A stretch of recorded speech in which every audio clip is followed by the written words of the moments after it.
Hello বন্ধুরা, সবাই কেমন আছো? আশা করছি সবাই ভালো আছো। আজকে নিয়ে এসেছি নতুন একটা ভিডিও। এটা বাচ্চা বড় সবাই খুব ভালোবাসে। তো নিয়ে নিয়েছি একটু লঙ্কা কুচি, টমেটো কুচি, ক্যাপসিকাম কুচি, পেঁয়াজ কুচি আর একটু ধনেপাতা। তো আমি এই পরিমাণ মতো একটু আটা বা ময়দা যে যেটা ভালোবাসো সেটা নিয়ে নাও।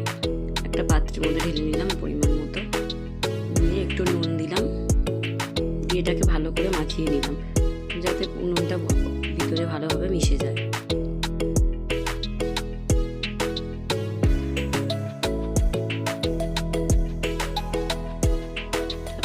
জল নিয়ে নিয়েছি, জলটা দিয়ে আস্তে আস্তে গুলতে শুরু করি।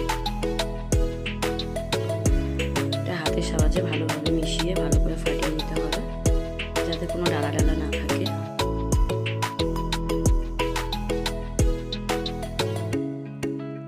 তারপর একটু জল ঢেলে দিলাম, দিয়ে একটু মোটামুটি ব্যাটারটা তৈরি করতে হবে।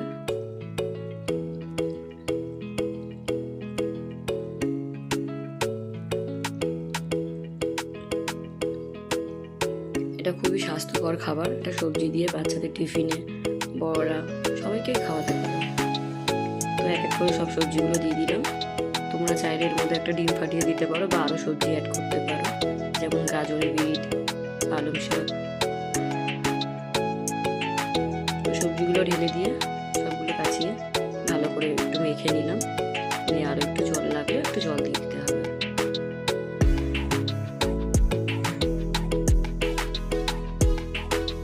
একটু কালারফুলও হয়, কাঁচা লঙ্কা যে যেরকম খায় ঝাল সেই হিসেবে দেয়। আমাদের বাড়িতে কাঁচা লঙ্কাটা সবাই খায়, তাই কাঁচা লঙ্কা দিয়েছি। কেউ চাইলে একটু কালারফুলের জন্য একটু লঙ্কার গুঁড়ো ইউজ করতে পারো বা ভাজা মশলাও দিতে পারো।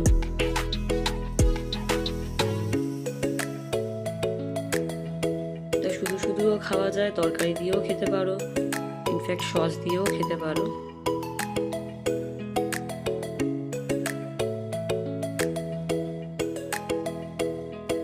ভালোভাবে মাখানো হয়ে গেছে, দেখতেই পাচ্ছ। আর একটু জল লাগবে। তো গ্যাস ধরিয়ে আমি অলরেডি একটা চাটু বসিয়ে দিয়েছি। চাটুটা লোহার চাটু হওয়ার কারণে এটা বহুদিনের পুরনো, তাই কালের মতো হয়ে এসছে, দেখতেই পাচ্ছ।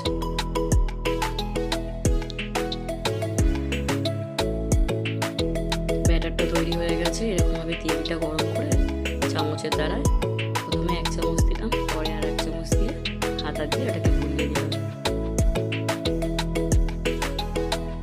বড় করতে চাইলে বড় করতে পারো, কেউ ছোট করলে ছোট করতে পারো। অনেকে এটাকে গোলা রুটি বলে, কেউ প্যানকেক বলে। তো তোমাদের মধ্যে কে কোথায় কি বলে